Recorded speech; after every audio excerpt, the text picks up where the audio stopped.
Okay, it's 6:30. So, good evening, everyone.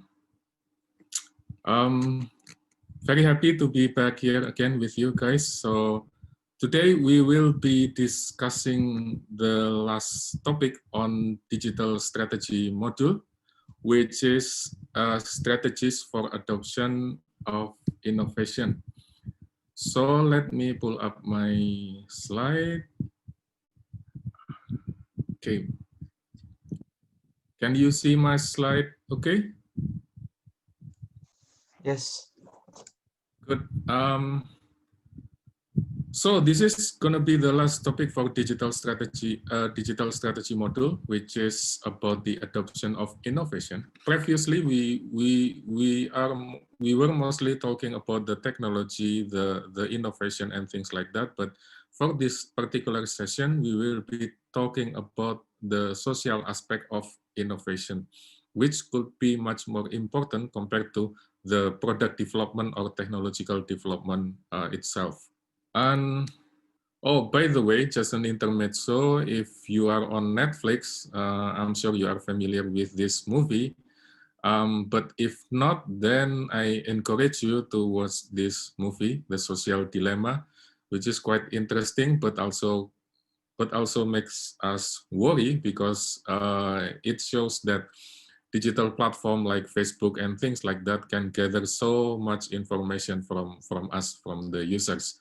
So if you have plenty of time, then feel free to watch this movie. Now, let's come back to the question from previous session. Last Monday, I asked you, does network really matter? How could we figure out how much it matters? And the second question was, which do you think will be the most spoken language in the next centuries? Will it be English, or will it be Mandarin, or will it be something else? Can I ask one volunteer from one university or one country to answer the following questions, please? Could you please explain what do you mean by network? What exactly? Well, in this case, it's about network of business, network of suppliers, network of consumers, network of companies. It's essentially anything that can help you to establish your ecosystem, your business ecosystem. Can I answer? Yeah, sure. I would say, as for the individual, network is essential for business as it helps business develop and it helps business be more efficient, boost productivity, and reduce costs as well. Because if you have a kind of a network, a close relationship with suppliers and clients, you can think of one-to-one pricing as well as material cost reduction. You can think of more efficient ways of transporting goods from one point to another together. All like suppliers, customers, and manufacturers ideas combined can lead to one like very effective way of producing and delivering goods. As regards the most spoken language, I doubt if Mandarin could be the world's spoken language. Yet I believe that there is a kind of a shift from English to a kind of a mixture of English and Chinese. So I am thinking that maybe there will be not a full but a partial shift. For example, the world will be split between Mandarin and English speakers, and people who can speak both will be really very cool specialists. Yeah. Okay, thank you very much, Nelly Dina. Any other comments or opinions on this question, please?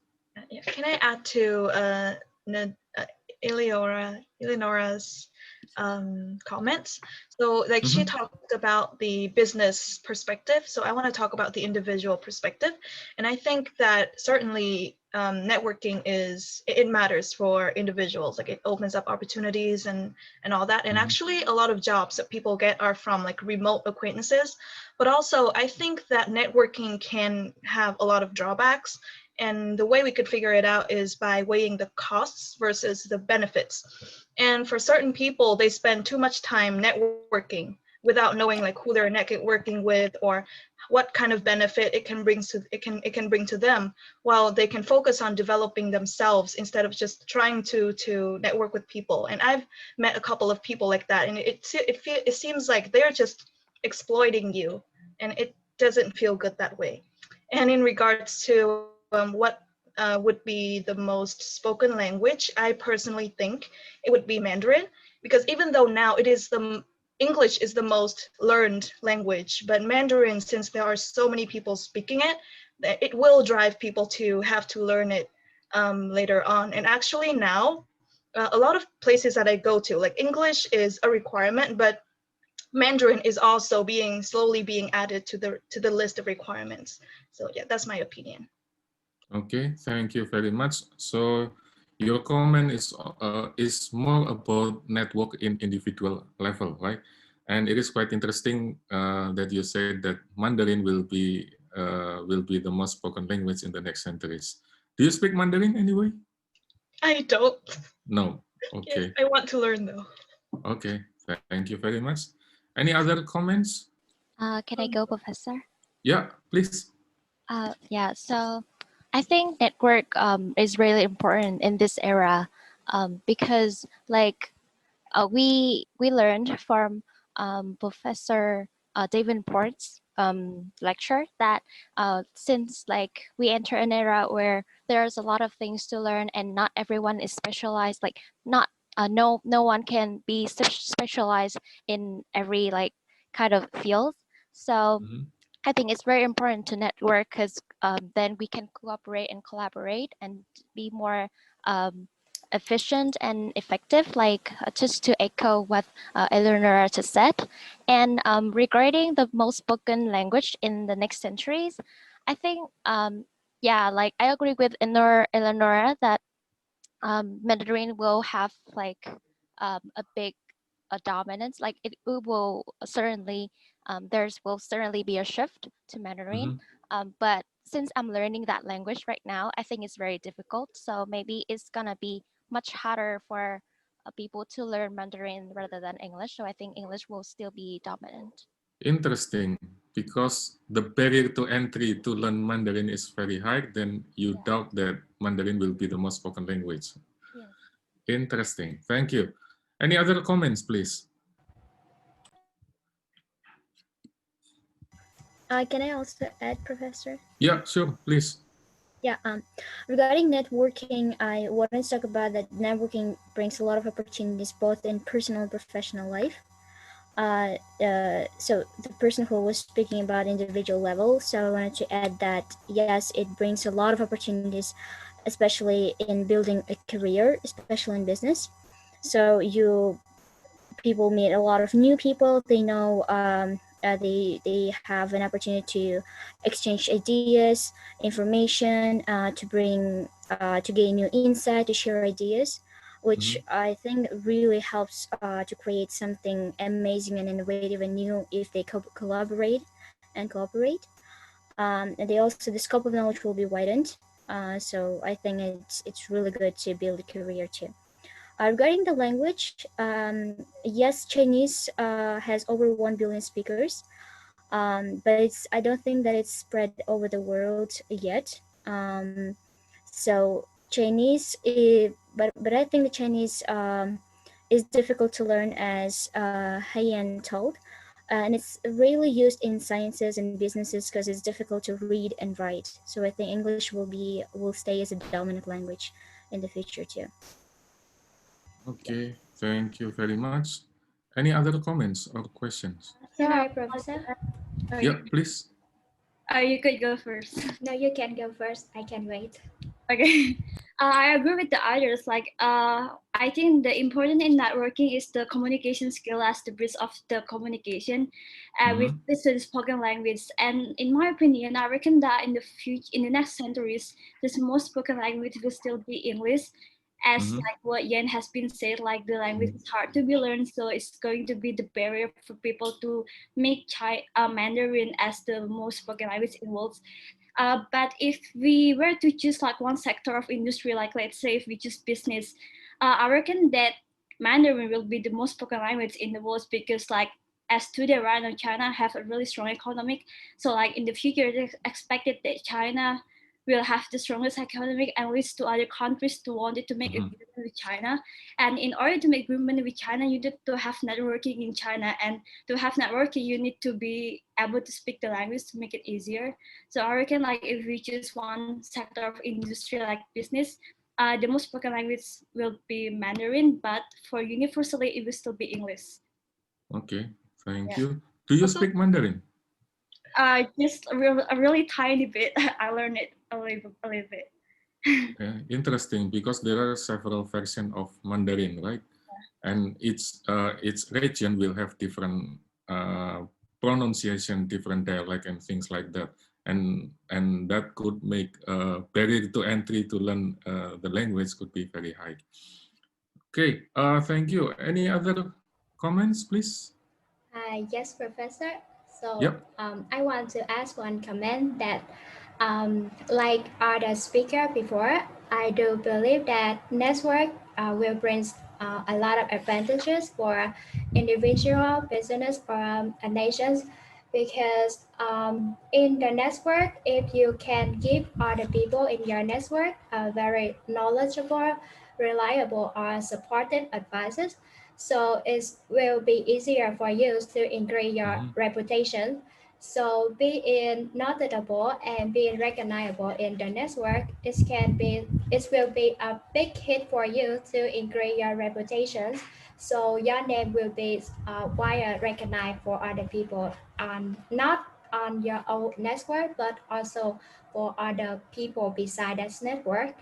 And for the third questions, what is the most spoken language in the next century? So actually, I don't think like neither English or Mandarin will be the most spoken language in the next century, because I think the reason for more and more people to learn English and Mandarin is they want to communicate with other people from different nationality who didn't say the mother tongue language with them. So I think in the next century, there could be maybe a new AI innovation will develop.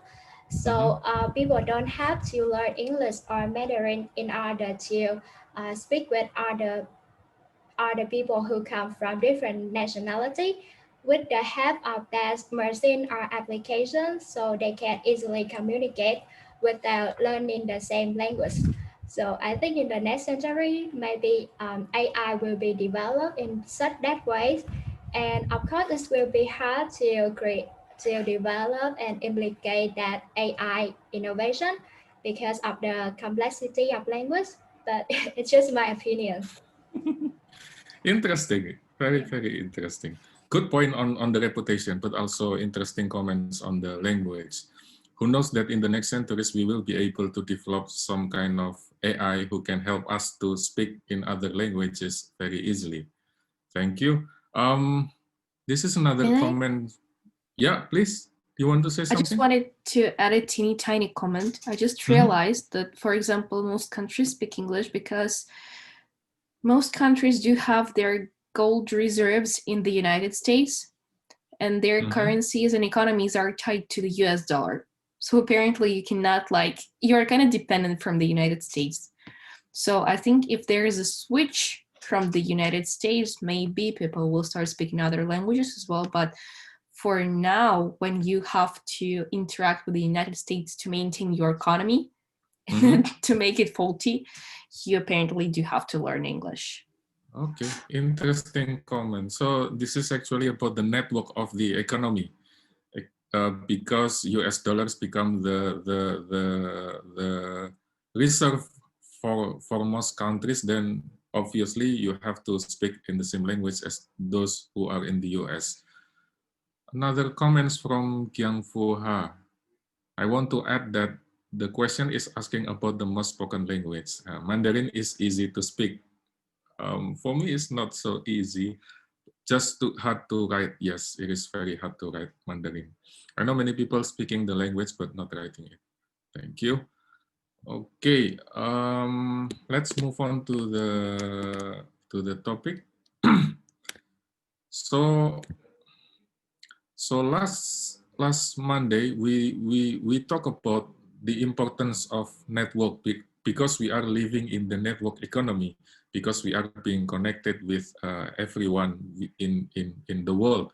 So network and standards are particularly important, are becoming very pivotal for economic and social growth in our digital world. And we can look at the network from both micro perspective and macro perspective, from the perspective of user, from the perspective of developer, and from the perspective of consumers, for example. Network is particularly important because it can make the products cheaper. It can encourage more suppliers to join the network. It can prevent us from lock-in.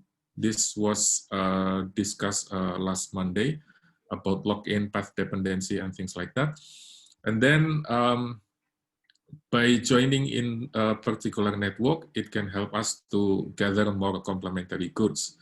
And from the bigger perspective, standards will encourage technological change. It will encourage innovation. It will encourage competition. It can also facilitate international trade because we use the same system, because we speak the same language, we use the same currency and things like that. So actually standards are very important in this case.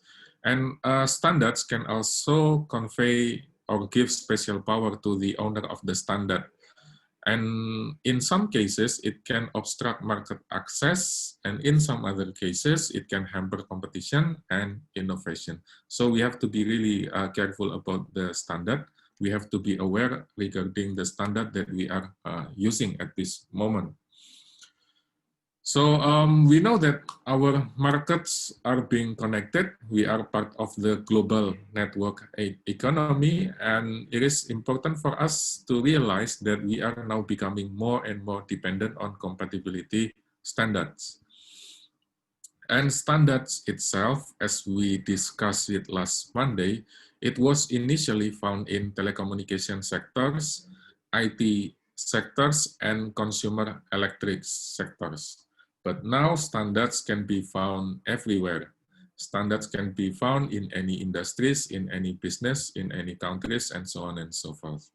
And nowadays, for example, when we are talking about smart grids, e-health, public transport, road safety, intelligence system, IoT, artificial intelligence, and things like that, all of those things, we can find standards in all of those things. And another thing that I would like to add is that it is important for regulators and policymakers to adopt a good attitude in this particular thing. Because we want to avoid market failure, we want to avoid lock-in or becoming into one path dependencies situation, or becoming locked into inferior standard or substandard. Now,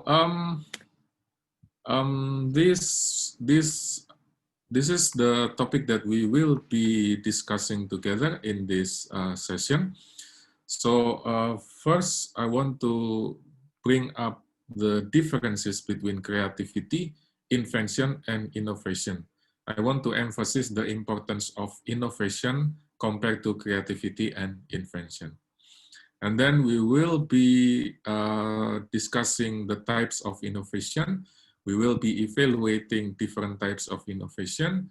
We will take a look at how innovation are being diffused in a society, how it spreads in the society, and then what kind of decision process that affect the acceptance or the rejection of innovation.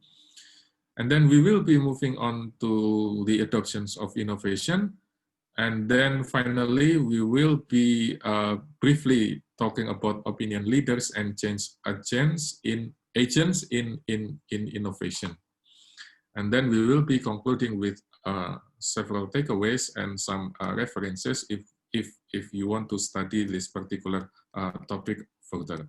So in this modern world, in this 21st centuries, we can find so many new products, so many new innovation every single year.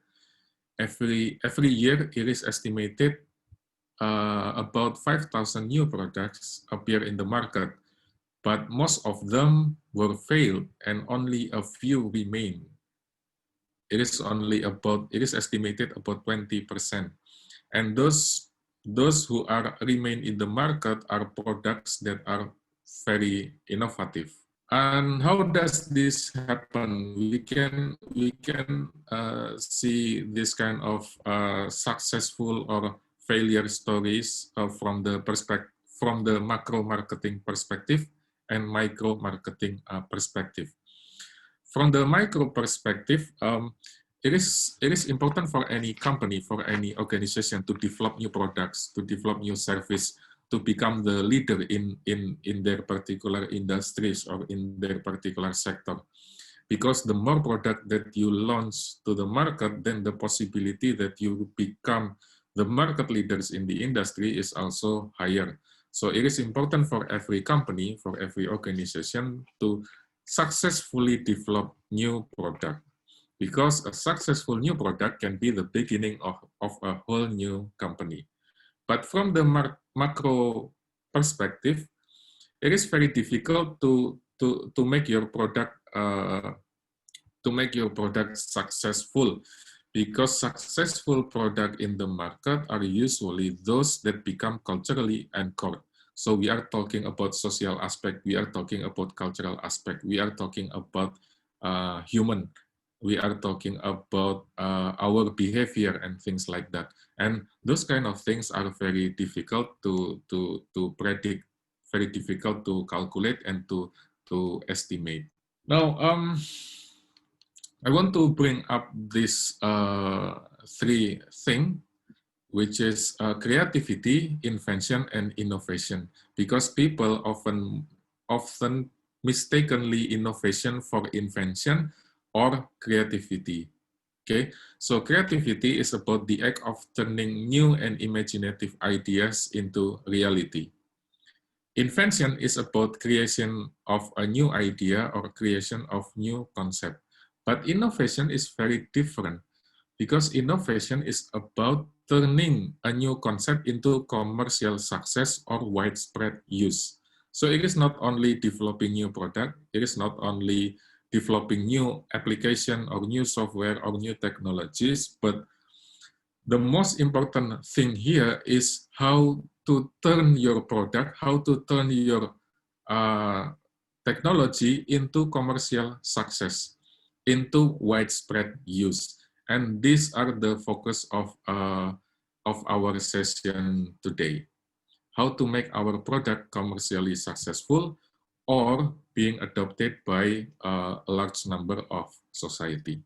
Because again, developing new product is very difficult, but making them commercially success, making them to be used by the population is also very difficult. And it is often neglected in the study of innovation.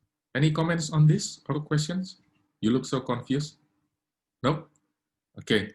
So what are the types of innovation? Some scholars divided innovation into two different things. The first one is what we call continuous innovation. So continuous innovation is about modification of an existing product rather than creating something completely new, rather than establishing new product or establishing new category. And the modification of this kind of innovation could be in the taste, could be in the shape, could be in the color, could be in the appearance, could be in the performance, could be in the reliability of the product and things like that. The second type of innovation is what we call discontinuous innovation. So basically it involves the introduction of new product category, new product line that significantly change our behavior, that significantly change our lifestyle. So it is completely new, it is totally different from the existing product or from the existing trends and things like that. However, some scholars also divided or categorized innovation into two different things, which are incremental innovation and radical innovation. So incremental innovation is quite similar with continuous innovation. Basically, you try to improve the existing product. You try to improve the existing technology. You try to make them better. You try to make them cheaper.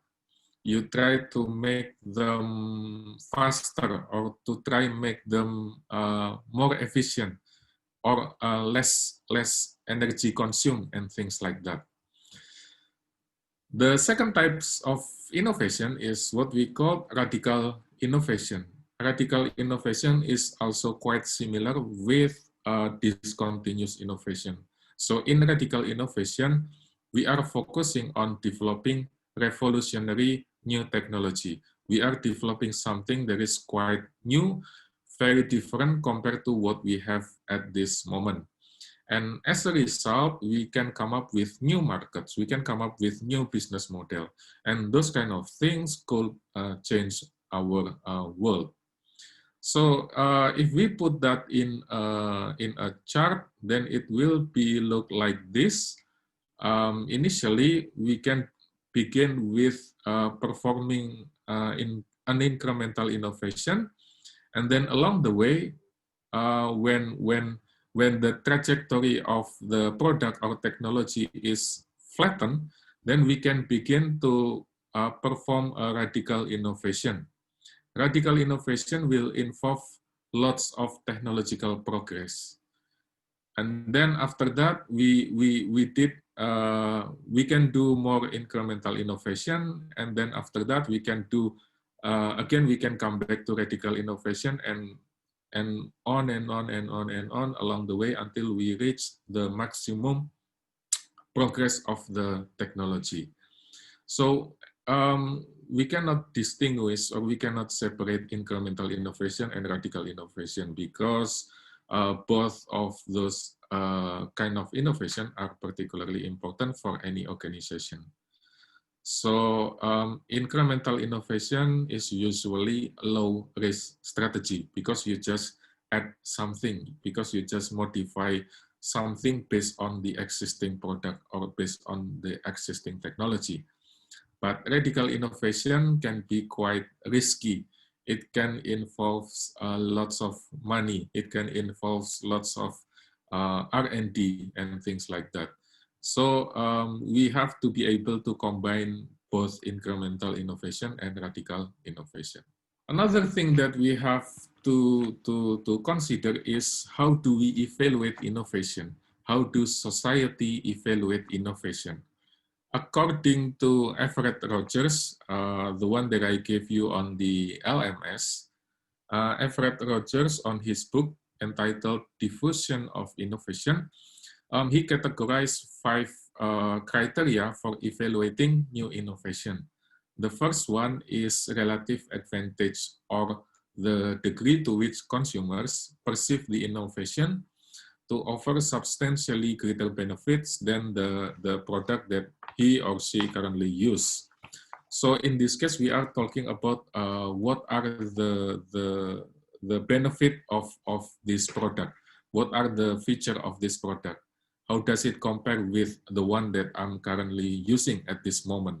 So we are talking about features, characteristic, benefit of the new innovation compared to what we are using at this moment. The second criteria is compatibility. So compatibility is the degree to which a new product is consistent with an individual's existing practices, existing values, existing needs, and existing experiences. So in this case, we are talking about how does it compare with current values. If we adopt this kind of technology, if we adopt this kind of products or services, will it change our values? Will it change our needs? Will it change our behavior? Those kind of questions are usually being asked in regard to evaluate the compatibility of the new innovation. And the third criteria is complexity. So the complexity is the degree to which an innovation is perceived as difficult to understand or difficult to use. If the new technology or if the new innovation is more complex compared to what we have at this moment, then the possibility or the likelihood for that innovation to be accepted is also very difficult. So it is important for us to make sure, to ensure that if we want to develop new things, if we want to develop new innovation, then it should be easier compared to the existing technology. So for example, new smartphones are usually very easy to use compared to mobile phone in early 2000s, for example. So it is important for us, again, to develop new innovation, new technology, so that our potential users can adopt that technology, can use that technology easily without too much hassle. And the fourth criteria is called trialability. So trialability is about the likelihood of the product to be accepted if the potential user is able to experiment or to use the product temporarily. So in this case, we usually ask the question like, how can I try this product before I decided to make any purchase? How can I try this product first before I decide whether I want to buy or not to buy this product? Is there any demo version that is available for me to try, for example? So that's why it is important for any developer or for any technology startup companies to usually they give the product for free, but then after a certain period of time, for example, after 30 days or after 90 days, if you want to continue to use this product, you have to pay. You have to upgrade. If you want to, let's say you download new game on your iPhone or on your Android phone, you can play that game for free just for the basic level. If you want to go to the next level, then you have to pay. Why the companies are doing those kind of things? Because they want to achieve trialability. They want to give the user the option to try the product first before they decided to buy. Because new products are more likely to be accepted if users can experiment or can use the product easily. And then final criteria is observability. So observability is the degree to which results from using new product are visible to friends and neighbors. So how can, in this case, we usually ask a question like, how can we see that others are using the same product like what we are using at this moment? If you remember in 2001, Apple used this strategy in such a very smart way, because when Apple come up with iPod, they use a white color headset, white color headphone or earphone. This is it was quite striking, because previously every headset, every headphone, every earphone usually comes in black or gray, but never in white. So by developing product with different colors like that, it makes Apple iPods very visible or highly visible to friends and neighbors and other families, for example. And it will increase the likelihood of the new users to observe the product and eventually to adopt and buy that kind of product. So according to Everett Rogers, those are the five criteria that we are usually using when we evaluate new innovation: relative advantage, compatibility, complexity, trialability, and observability. Okay, now if we come back to our meeting last week, I asked you this question: what digital platforms you are currently using? And then I also asked you the following question: why do you use that digital platforms? Many interesting answers from you, but if we come back to these 5 criteria, then we can easily put your answer or categorize your answers into 5 different criteria: relative advantage, complexity, trialability, compatibility, and observability. I just wanted to show you that this 5 criteria is very important, but also very useful in evaluating any kind of innovation. Whether you want to use new technology, whether you want to use new apps on your mobile phone or new games on your mobile phone, or whether you want to listen to a particular music, or whether you want to learn new programming language, for example. Usually when we want to evaluate new things, then it will be involving these 5 evaluation criteria: relative advantage, trialability, complexity, observability, and complexity. Any questions so far? Anything? Anyone? No? So far so good? Okay, let's move on to the next slide.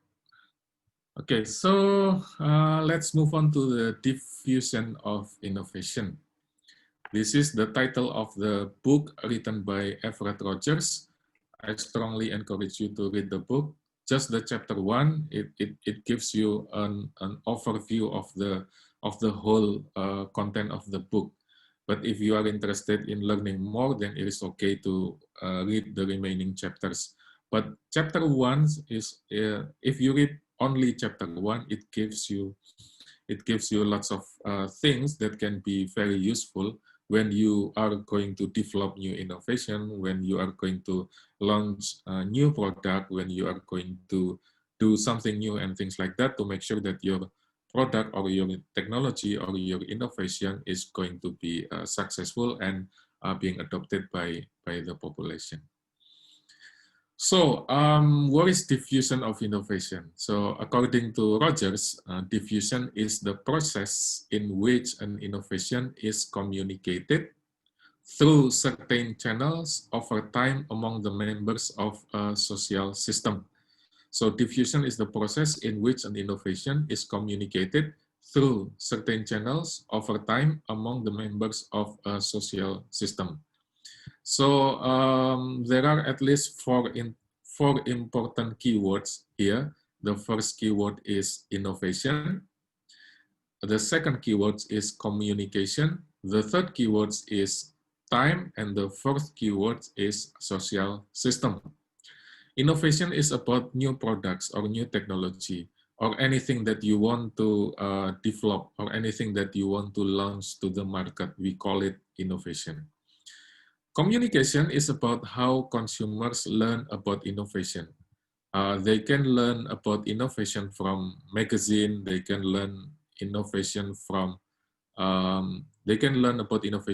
from social media, from word of mouth, from direct communication from person to person, or they can learn probably from the internet.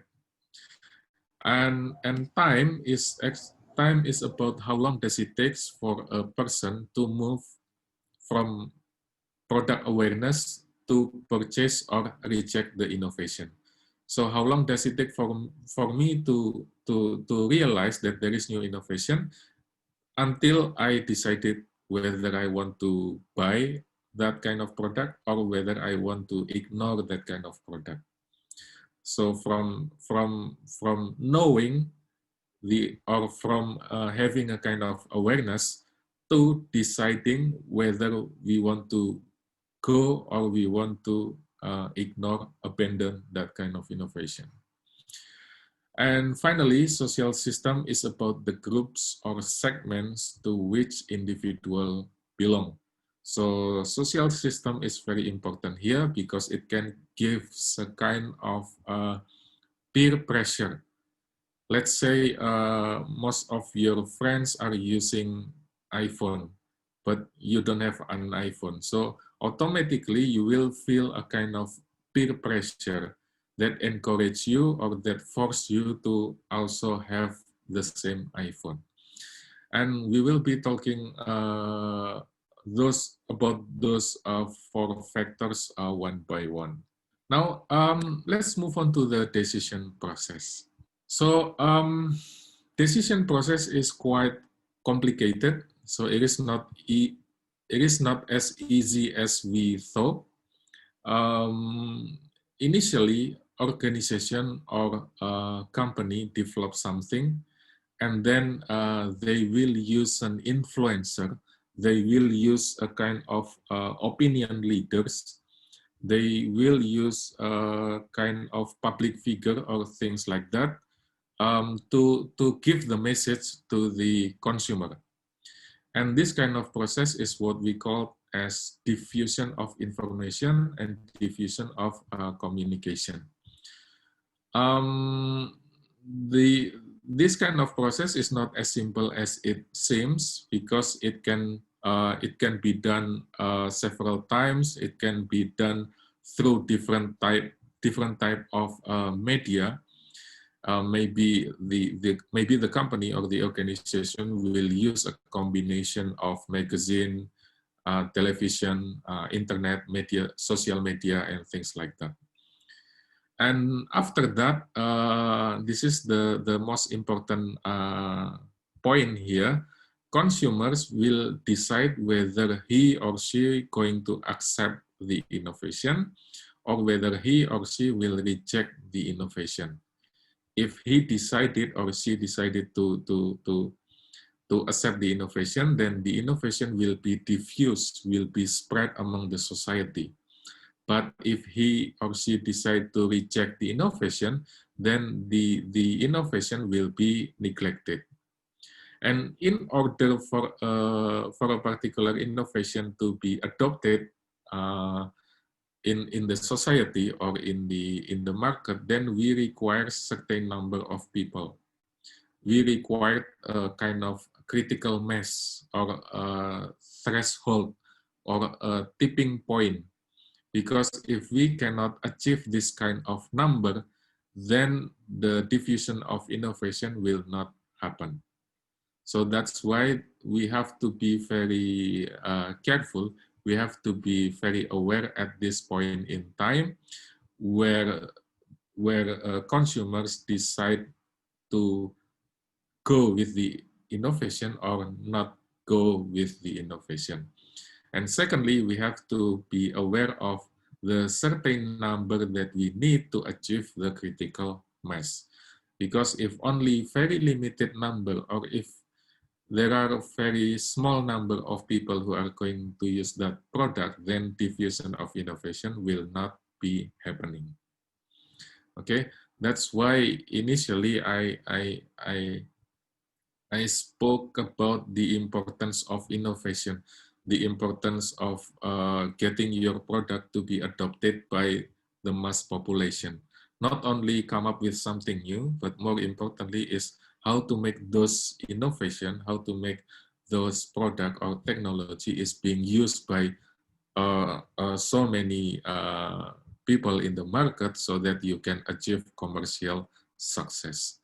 And those kind of thing is very challenging, very difficult, and can be very different from one case to the other case.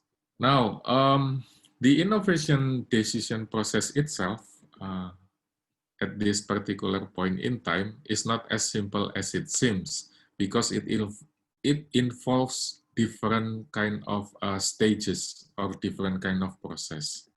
So initially the consumers will gather new knowledge They will try to find out about the information of that kind of product or that kind of innovation. The information can be gathered from social media, from the internet, from friends, from family, and things like that. And after the consumers gathered enough information or enough knowledge, then we will be moving to the second stage that we call persuasion. So in this stage, it is very important for the organization or for the company to persuade user to use this kind of product. Use this because this will benefit your life. Use this because it will make your life easier. Use this because it can help you solve your problems. Use this because it will save you lots of money, and so on and so on. So in this case, the organization or the owner of the innovation should be able to persuade consumer so that he or she decided to use that particular innovation. After that, we will be moving to the third stages or third process. This is what we call decision. So after you've got lots of knowledge or lots of information, after you've been persuaded by the company or by the influencer or by the opinion leader, then it's time for you to decide. It's time for you to make decision whether you are going to adopt or whether you are going to reject, whether you are going to go with that innovation or not go with that innovation. Okay, but even after you have, even after you made up your mind, let's say you decided to adopt innovation, along the way you can continue to use that kind of innovation. So it is what we call as continued adoption. But along the way, maybe you change your mind, so so you will discontinue to use that kind of innovation. Similarly, when, let's say, initially you said, no, I'm not going to use that. But along the way, maybe you learn something, maybe you find that the product maybe along the way you learn that that product is beneficial for you, then you can adopt the innovation, or what we call later adoption. But in some other cases, maybe, okay, I'm not gonna use this product anymore, and I will not gonna be using that kind of product in the near future. That situation is what we call continued rejection. So we have two different initial scenario and four different continuing scenario. We can adopt new innovation and then continue to adopt that kind of innovation, or we can adopt that innovation but then decided to change our mind.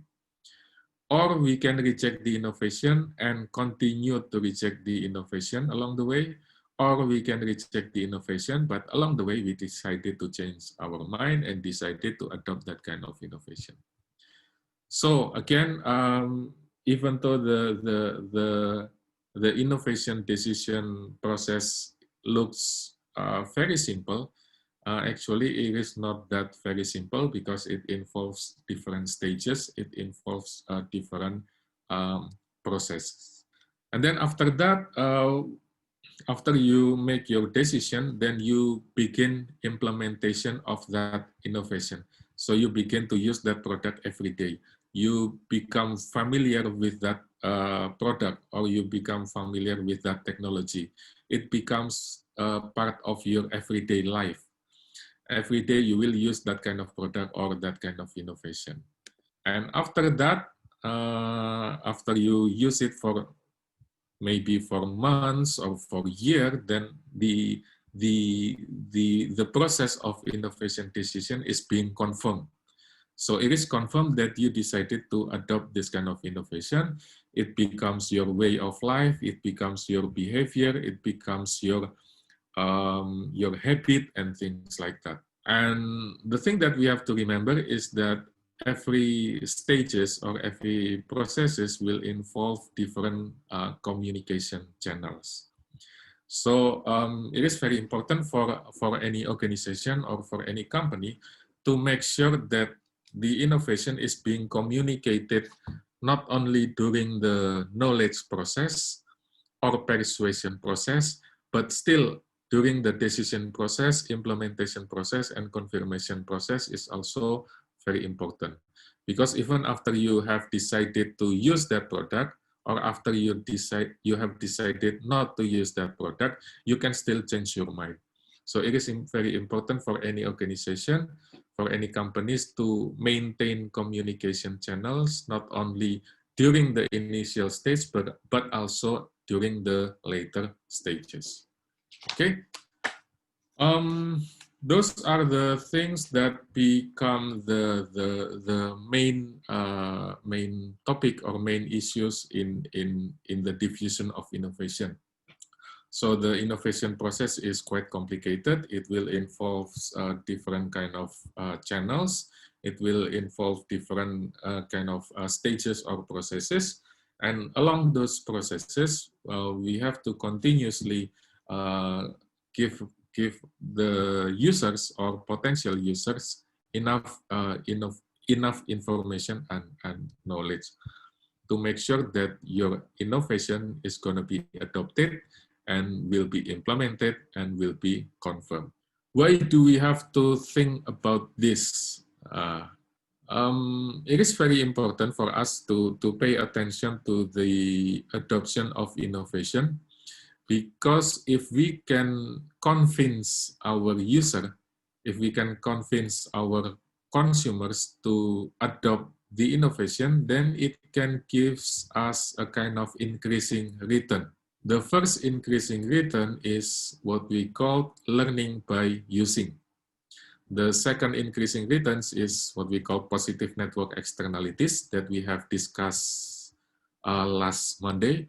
And the third increasing returns is technological interrelatedness, which also have been discussed last Monday. Learning by using is actually about increasing in benefit that the technology brings as adopters gain experience and knowledge. So let's say you just buy new computers or you just buy new smartphone with new technology or new benefits or new features. Along the way, the more you use that kind of application, the more you are familiar with that application, then the experience and the knowledge that you are generating from using that product is also increasing. That is what we call by learning by using. Secondly, positive network externalities is about the higher the number of the user, then the benefit of or the value of that product will also be greater. So the more the number of Facebook user or the more the number of WhatsApp users, then the benefit of Facebook or the benefit of WhatsApp is also greater. So the more is the merrier. Finally, the technological interrelatedness is about the existence of compatible products that will increase larger base of adopters. So by adopting, let's say, by adopting new iPhone or new Android phone, then it will also increase the number of compatible products. For example, the number of games that are being developed in iOS or in Android, the number of applications, the number of themes, the number of icons, the number of features and things like that, that are being developed as a complementary for Android or for iPhone is also increasing. And if the number of games, the number of apps, the number of skins, the number of features is increasing for that particular product, then the potential number of new adopters is also increasing because they see lots of products are being used, because they see lots of more complementary products are also available for that particular technology.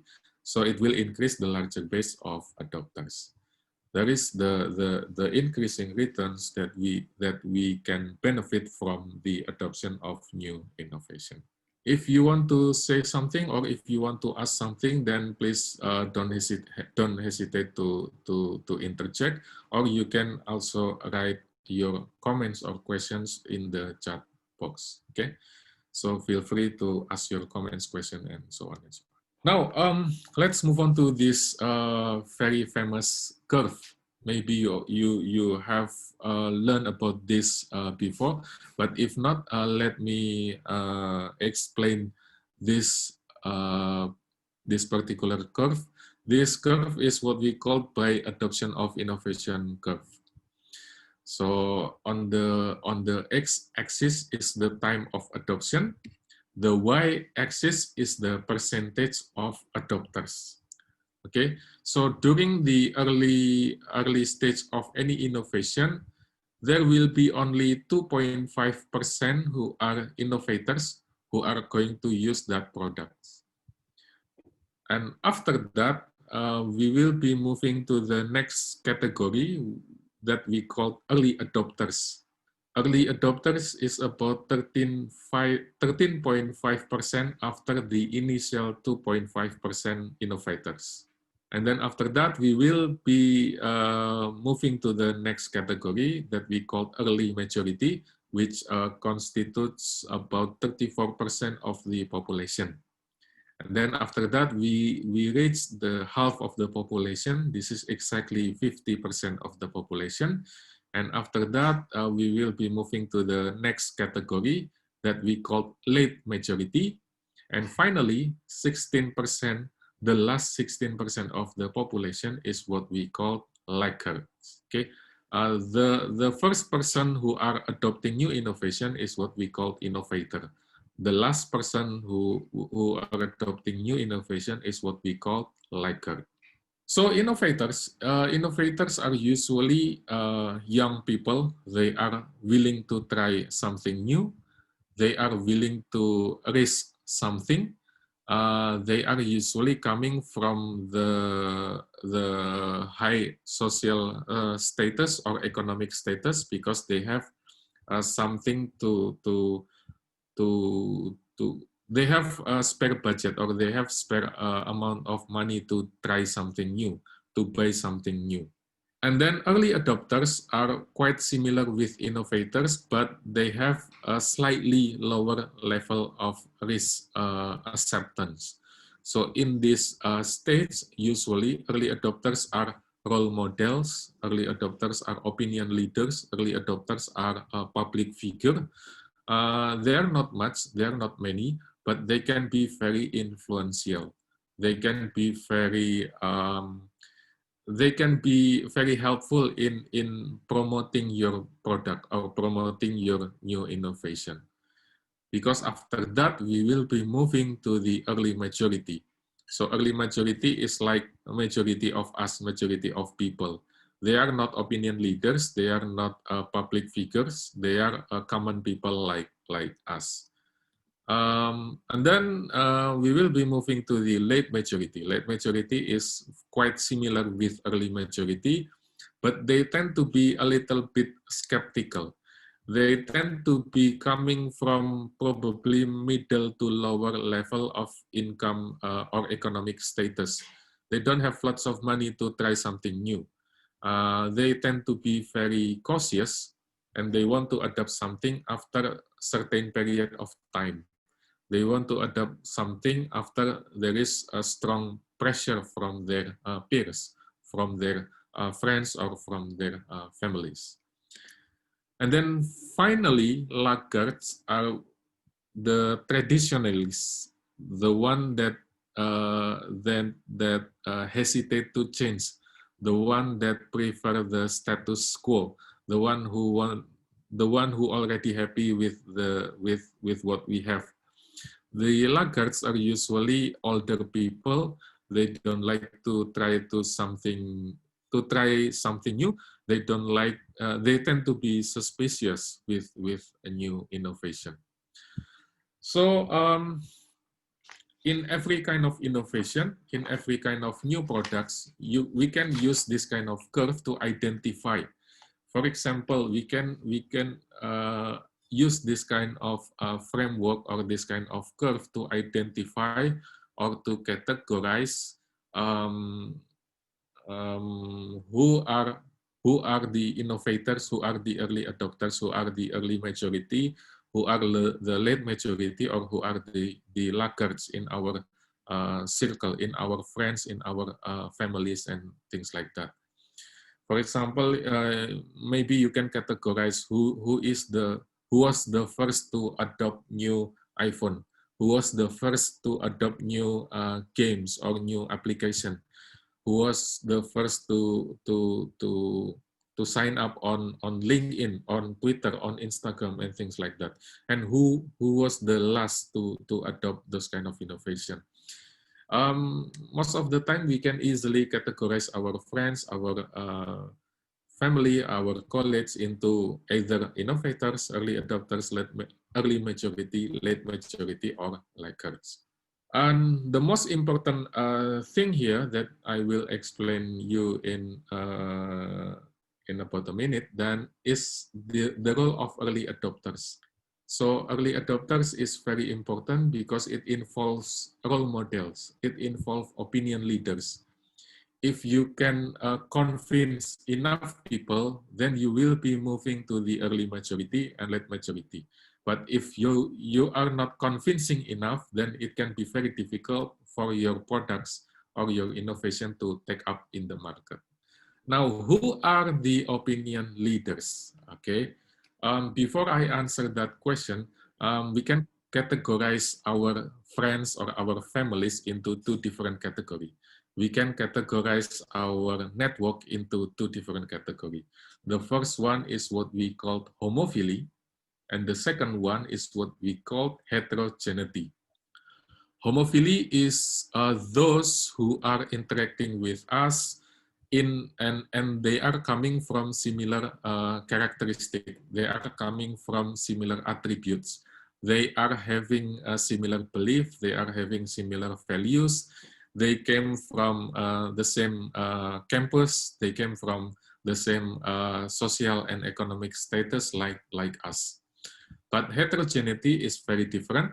Heterogeneity are those who are having different belief, who are having different values, who came from different education background, who came from different social status or economic status. And interestingly, most of our communication is also being influenced by homophily. Okay, most of our communication, if we want to adopt something, if we want to learn about something, if we want to listen, or if we want to gather new information, then most of the access was coming from homophily rather than heterogeneity. Okay, so that's why it is very important for us to identify who are our homophily and who are the opinion leaders in that particular homophily. Okay. But I'm not saying that heterogeneity is not important. We can combine both homophily and heterogeneity to spread the message, to give information about new innovation and things like that. But in most cases, homophily is playing much more important role, especially when we are going to adopt new innovation. Change agent is quite similar with opinion leaders. Change agents are a professional person who attempt to influence adoption decision in a direction that he or she feels desirable. And change agent will use local opinion leaders to assist in diffusing an innovation to prevent the adoption of what may be seen as harmful innovation. So, for example, when this is very popular in African countries, when they want to promote the use of mobile payment, usually the companies and the government will use a kind of professional person. They will use a kind of change agent they will involve local opinion leaders, local leaders in that particular region to help in diffusing an innovation, to help in spreading the information about the use of mobile payment, especially to those who are unbanked, to those who are having no access to conventional banking system. But the thing that we have to pay attention to is that when gatekeeper is a commercial change agent, then his or her integrity is questioned. So it is important for us to use change agents who are not affiliated with any commercial background. If the change agents are coming from government officials or coming from NGOs or coming from local communities, then it tend to be not question the integrity by the people. Okay, so it is very important for us to use the change agent who are not having commercial motive or commercial purpose. Now, up to this point, do you have any comments or questions on these issues on adoption of innovation, the role of opinion leaders, and then probably on the diffusion process or innovation process or any things like that? Please, if you have any question, anyone, anything? No? No question? Okay. The diffusion of innovation is not the only single, or it is not the only one theory that can be used to explain the way in which innovation happens. So diffusion of innovation is only one theory. There are so many different theories that can be used to help us explain the way in which innovation happens. So for example, we can use rational efficiency and fat theories, which was developed based on bandwagon theories or threshold concept, which is quite similar with diffusion of innovation. So the theory was proposed by Abrahamson and Rosenkopf in 1990. They said that the more organizations adopt new innovation, then the more knowledge about the innovation's true efficiency is going to be disseminated. They also explain about the fat theories. So basically, the sheer number of adopters will create bandwagon pressure. This kind of pressure can be divided into two different categories. The first one is institutional pressure, which is the adoption of innovation can become a social norm.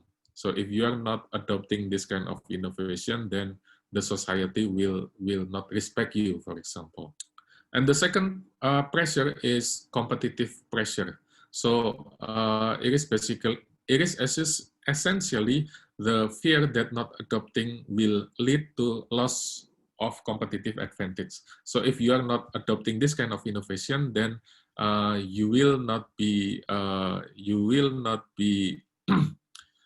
be left behind. So it is quite common with FOMO, or fear of moving out. Another theory that we can use is a social network threshold that was proposed by Valente in 1996. So basically it says that the personal network threshold is matters. So the number of members within your network that must have adopted before one will adopt is very crucial. That's why it is very important to have a kind of certain number of adopters in your homophily. And it is also important for us to recognize who are the opinion leaders, because opinion leaders have lower threshold and influence individuals with higher threshold. So again, this is very important for us to recognize who are the opinion leaders that can help us spreading new innovation.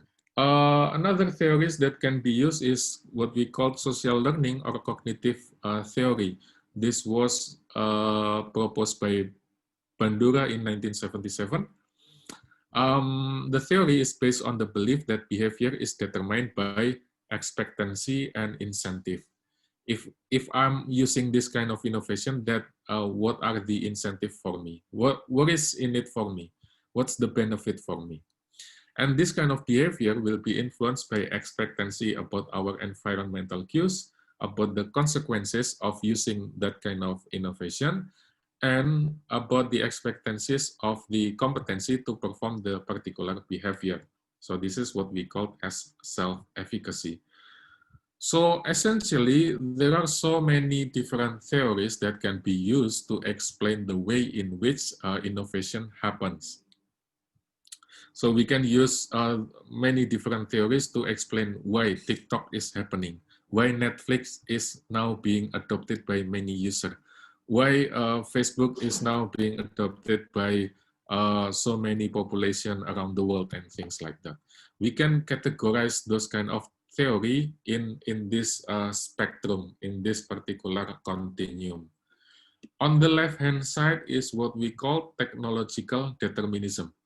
On the right-hand side is what we call social determinism. Technological determinism is actually a belief that changes in the society was being driven by technological changes. So the technology that changed the society. On the right-hand side, social determinism is actually quite different because social determinism believe that it is the society who shape the technological changes in the society. So which one is more relevant nowadays? It's still debatable. It is still an open question. But for me personally, I tend to agree with social determinism perspective because we are now being connected in a network. We are becoming part of our social network. We are now becoming much more social.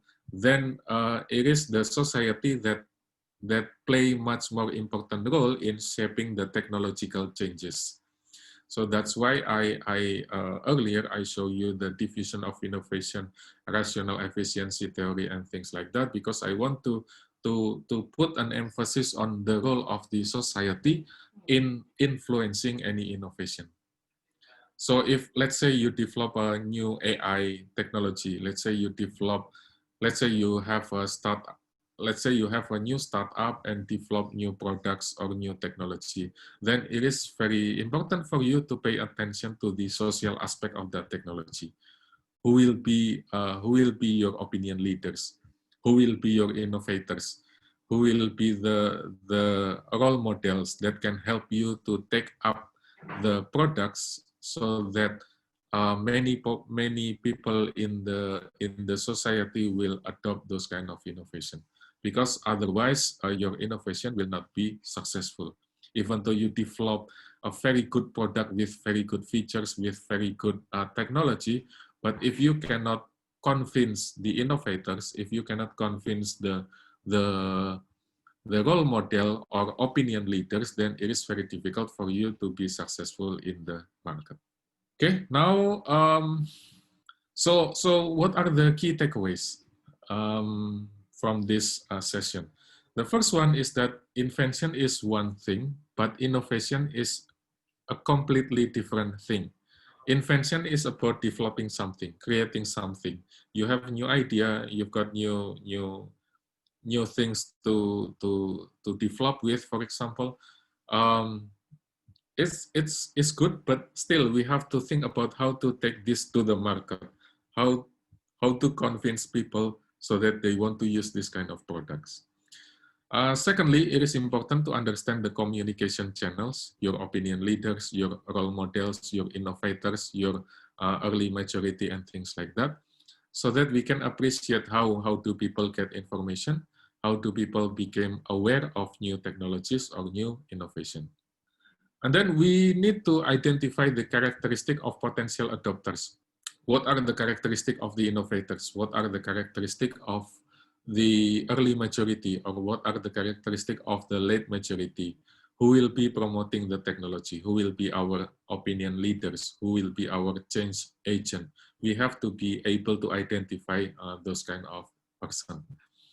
And finally, we need to acknowledge the role of social aspects in diffusion and adoption of innovation. So I think that's the key takeaways from my presentation today. If you have any questions or comments, please. Anything, anyone? Question about this topic or our previous topic? Hello, Professor. Yeah, please. May I ask a question regarding the technological determinism as well as the social determinism? Okay. You mentioned that social determinism involves more on how the opinion leaders could actually make the society adopt to the product. So does it? So is it safe to say that with the social determinism, it is more leaning towards the crucial role of the marketers as well as the salesperson in educating as well as introducing a new innovation into customers as well as the society, while the technological determinism is leaning more towards the product developers who are making improvements on the already present products? Okay, you can say that, but what I want to emphasize here is that social determinism believes that it is the society that change or affect the technology. On the other hand, technological determinism believes that it is the technology that change the society. Okay, social determinism is the society that change the technology, that change the innovation and things like that. Technological determinism is believes that it is the technology that changed the society. But because we are now in the network economy, we are now living in the social world, we are now being connected, then I personally believe that we are slightly moving towards social determinism rather than technological determinism, because society play much more important role in promoting new innovation, in deciding which innovation that will be used. For example, why we are using WhatsApp, why not Telegram? Why we are using Facebook, not MySpace, for example? Those kind of things were being influenced by the society. And you are correct in a way that marketers or influencers are playing an important role here. But please understand that homophily is also very important. So your friends, your family, your circle of network is playing much more important role in encouraging you, in affecting you, or in influencing you to adopt new innovation, because they can give a kind of sense of peer pressure. If you are not on WhatsApp, then you cannot be with us, for example. If you are not on Facebook, then you are not one of us. So those kind of peer pressure give you a kind of push toward adopting certain innovation. Okay, is it clear for you? So just to confirm a little bit about the concept. So the concept of social and technical continuum is more like understanding the interrelation of causative effects between the element of technology as well as the society in determining the future of innovations. Yes, yeah, that's correct. Yes. Thank you, Professor. Any other comments or questions about the topic for this session or for another topic? No comments, no questions? Because this is our last session for the digital strategy module. What if we play some games? Wait a minute. Okay, now let's play a game. Let's play a game with this app. It's called Kahoot. Maybe some of you are familiar with this. You can use your mobile phone, you can use your computers, open up your browser, and then go to kahoot.it and enter the following PIN number. Okay, so open up your mobile phone or open up your computer, open up your browser, and then go to kahoot.it and then enter the following number. You will be asked to write down your name, so please write down your name. And then I will show you several questions after this to be answered. The faster you answer the question, then the higher the possibility for you to get the higher score. Okay, so please pay attention with the question very carefully and try to answer the question as quick as possible. Okay, 19 of you. Anyone left behind? No? 20? Okay, shall we begin? Yes? Are you ready? 21? Oh, still one more coming. Okay, let's begin with our first question. So this is just a trial question. This is just a demo question. It will not be counted. Question number 1. What is the capital and largest city in Angola? You can press the button on your mobile phone or on your browser according to the answer that you think is correct. It can be Kinshasa, it can be Lusaka, Luanda, Gaborone, and so on and so forth. Okay, so the correct answer is Luanda.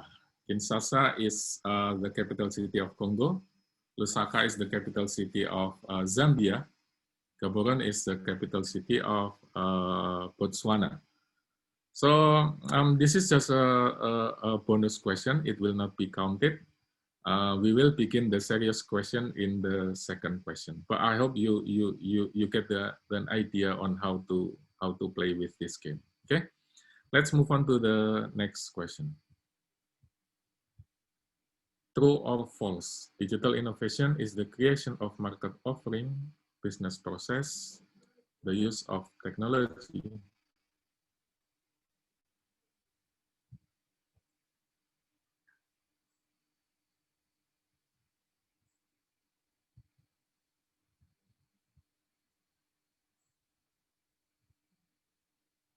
Okay, digital innovation is obviously true because it gives you the creation of market offerings. It allows you to develop new business process or new business model. So who is the one? It was a misclick. Okay, be prepared for the next question. Following are the fundamental properties of digital technology, except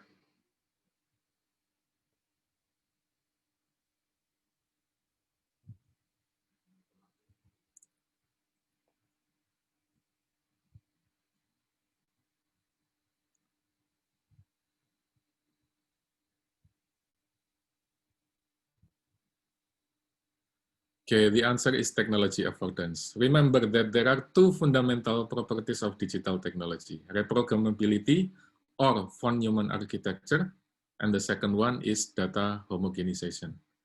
This was on our very first session. Okay, this is the current scoreboard. Let's move on to the next question.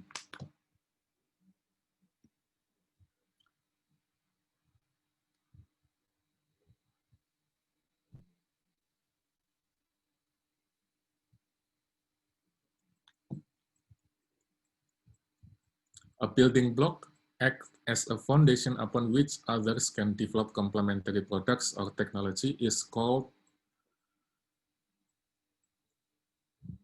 okay, digital platform. It is not social network. It is not blockchain. It is not very, blockchain is part of digital platform, but the main function is not to allow other users to develop complementary products. So the answer is digital platform. Okay, next question.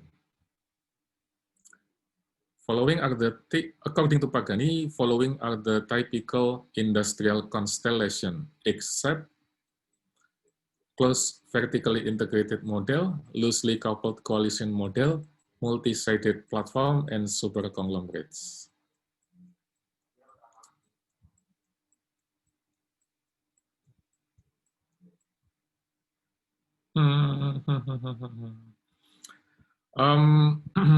This was when we talk about platformification last Wednesday, where the industries are moving from closely integrated, vertically integrated to loosely coupled coalition model, and then finally we are moving to multi-sided platform. Now, who are slightly movement in the scoreboard? Okay, next question. Blah, blah, blah is a phenomenon in which entry of new users into the network has either benefit or cost to the other users.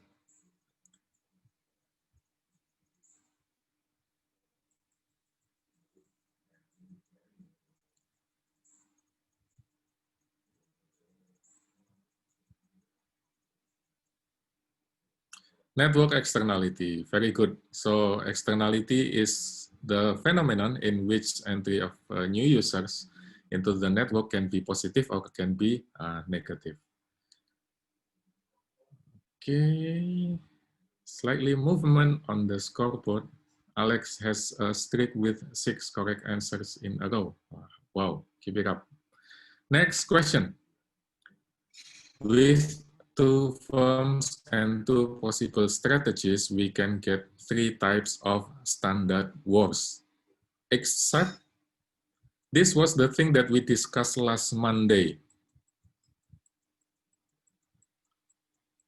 This was the thing that we discussed last Monday on different type of networks, different types of technologies. Okay, the 3 strategies are rival revolution, rival evolution, and evolution versus revolution. So there is no peer evolution. A little bit changes on the scoreboard. Let's move on to the 8 questions.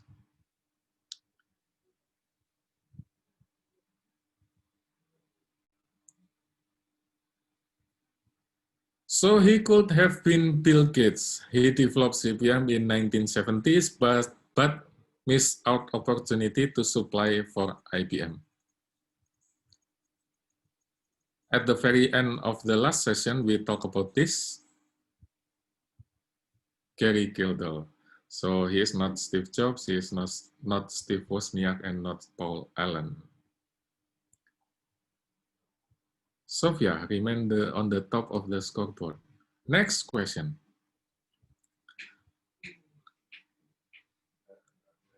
The most popular alternative to the standard QWERTY layout is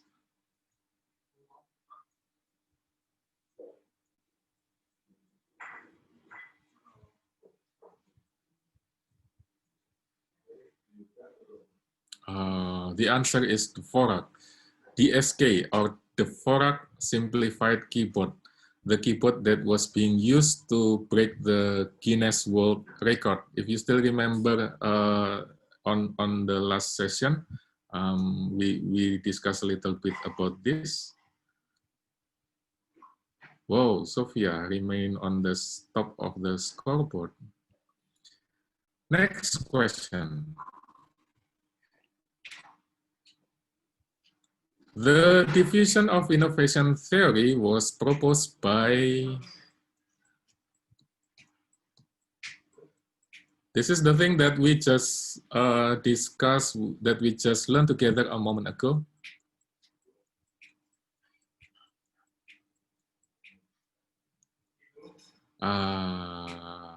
Everett Rogers, this one from the book that I gave you on the LMS. Everett Rogers. So it is not Joseph Schumpeter, not Michael Porter, and not Alan Turing. Oh, Sophia has the highest answer streak. Last question. A person who falls behind others and tend to suspicious on new things is called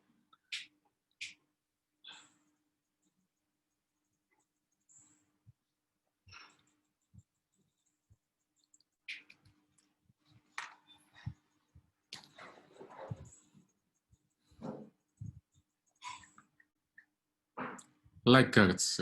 We just discussed it about this just a moment ago. So who is the winner? Number 3, Nazif. Number 2, Alex.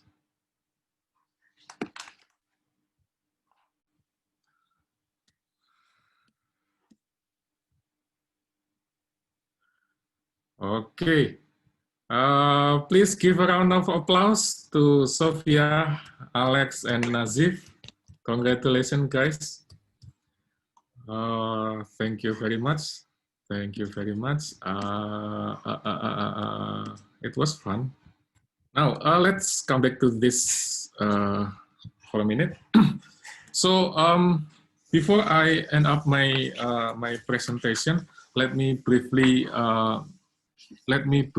give you a kind of quick wrap up on our module.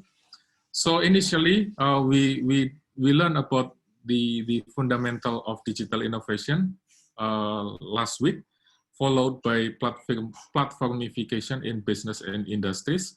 And last Monday, we learned about network externality and standard. And just a moment ago, we talked about strategies for adoption of innovation.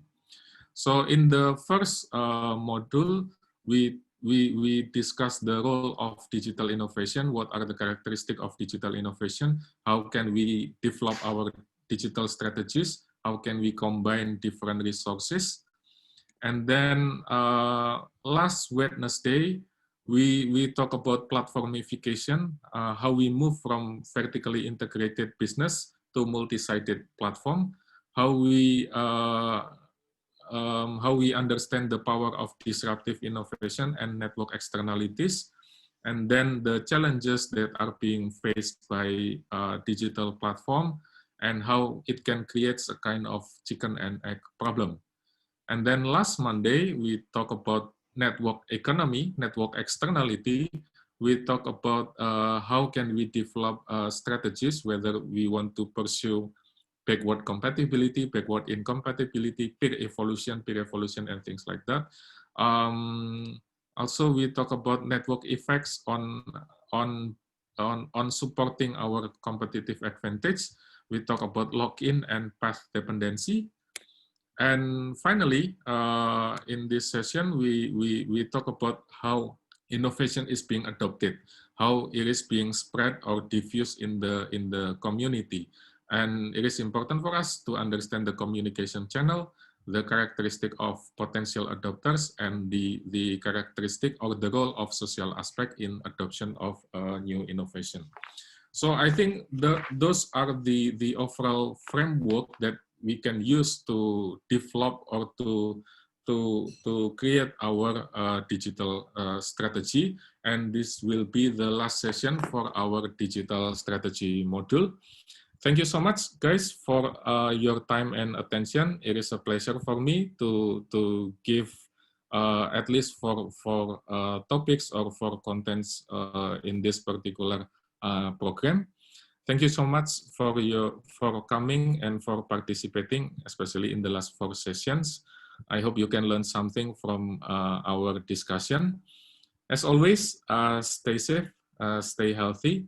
Take care of yourself, take care of your family, and see you anytime soon. Bye-bye. Thank you, Doctor. Thank you, Professor. I